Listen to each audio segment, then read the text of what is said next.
नमस्कार मित्रों, आज हम बात करेंगे साक्ष्य विधि की धारा 3 परिभाषाओं की। तो पहली परिभाषा है न्यायालय। न्यायालय क्या है? तो न्यायालय के अंतर्गत मध्यस्थों के सिवाय, यानी मध्यस्थ इसमें शामिल नहीं किए गए हैं, मध्यस्थों के सिवाय साक्ष्य लेने के लिए वैध रूप से प्राधिकृत, अर्थात जो साक्ष्य दे सकते हो वैध रूप से प्राधिकृत किए गए हों, सभी व्यक्ति और न्यायाधीश मजिस्ट्रेट शामिल हैं। अर्थात इसमें साक्ष्य लेने के लिए वैध रूप से जो प्राधिकृत व्यक्ति, न्यायाधीश, मजिस्ट्रेट हैं, वो सभी आते हैं, पर मध्यस्थ को शामिल नहीं किया गया है। ठीक। दूसरा है तथ्य, कि तथ्य क्या है?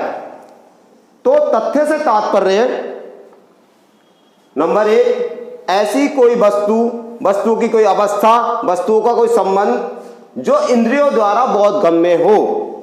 अब प्रश्न आता है इंद्रिय कौन सी हैं? तो यहां हम ज्ञानेंद्रियों की बात करें, 5 ज्ञानेंद्रियां होती हैं, मतलब कि जो आंख, कान, नाक, स्वाद, स्पर्श के द्वारा बोधगम्य हो सकती हो, वह शामिल हैं, जिनका हम अनुभव कर सकते हैं इनके द्वारा, तो वो तथ्य माने जाएंगे। जैसे दृष्टांत का, खा का इसके अंतर्गत शामिल है। किसी व्यक्ति ने कुछ देखा, कहा, सुना, या कोई अमुक वस्तु कोई स्थान पर पड़ी है, ये सब तथ्य हैं। किसी के द्वारा भी कुछ कहा जाता है या किसी के द्वारा स्पर्श किया जाता है, ये तो सब तथ्य के अंतर्गत आएंगे।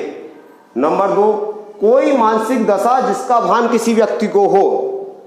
कोई मानसिक दशा, ये जो है ये मानसिक चेतना के अधीन होते हैं, पूरा मस्तिष्क पर आधारित होते हैं। जैसे किसी व्यक्ति, जैसे कि इसमें दृष्टांत घा और ला को बताया गया है कि कोई राय बनानी हो या किसी की हम ख्याति के बारे में कोई टिप्पणी करनी हो, ये सब मानसिक दशा के अधीन है। इसमें सब मानसिक चेतना का कार्य होता है जो बताता है। ठीक। बैंथम महोदय ने भी तथ्यों को 2 भागों में बांटा है। पहला भौतिक तथ्य अर्थात बाहरी तथ्य, दूसरा मानसिक तथ्य अर्थात आंतरिक तथ्य। उन्होंने भी तथ्यों को 2 भागों में बांटा। भौतिक तथ्य, इसमें वे तथ्य आते हैं जिसका अनुभव कोई व्यक्ति अपने शरीर की इंद्रियों द्वारा कर सकता है, कोई 5 इंद्रियों द्वारा। और मानसिक तथ्य यानी अर्थात आंतरिक तथ्यों के अंतर्गत इसमें वे मानसिक तथ्य आते हैं जो मस्तिष्क की चेतना से जाने जाते हैं।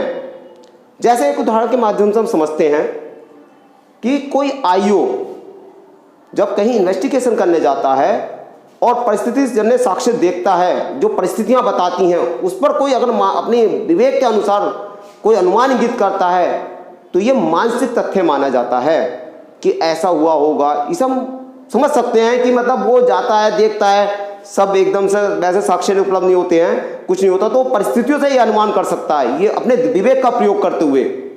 वैसे ही जब मजिस्ट्रेट के समक्ष कोई बात ऐसी आती है जिस पर वो अपने विवेक का उपयोग करके उसका भान कर लेता है, उसको समझ लेता है, तो ये मानसिक तथ्य माना जाता है। ठीक। Thank you. नमस्ते।